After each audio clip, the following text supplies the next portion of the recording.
கடந்த ஜூன் மாதம் 7ஆம் தேதி மலேசியாவுக்கு வந்ததாக கூறப்படும் இங்கிலாந்தைச் சேர்ந்த 11 வயது இளைஞர் காணாமல் போனது தொடர்பில் அரச மலேசிய போலீஸ் படை தீவிர விசாரணை மேற்கொண்டு வருவதாக தெரிவிக்கப்பட்டுள்ளது.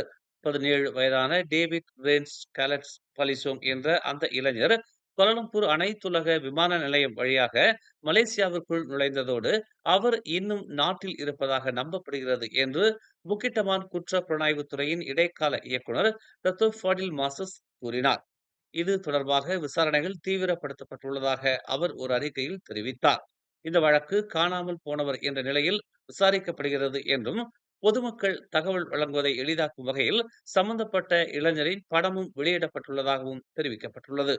எனவே இது தொடர்பாக எந்தவித ஊகங்களையோ அல்லது கருத்துகளையோ வெளியிட வேண்டாம் என்று பொதுமக்கள் கேட்டுக் கொள்ளப்பட்டுள்ளனர். மேலும் செய்திகளை தெரிந்து கொள்ள தமிழ் மலர் நாளிதழை பாருங்கள். உடனுக்குடன் செய்திகளை தெரிந்து கொள்ள தமிழ் மலர் இணையதளம், தமிழ் மலர் செயலி மற்றும் மலர் டிவி யூடியூப் சேனலை வலம் வாருங்கள். எங்களோடு இணைந்திருக்க மலர் டிவியை பதிவு செய்து கொள்ளுங்கள். உறவுகள் மகிழ்ந்திட விருப்பம் மற்றும் பகிர்வு சேவையை சொடுக்கிடுங்கள்.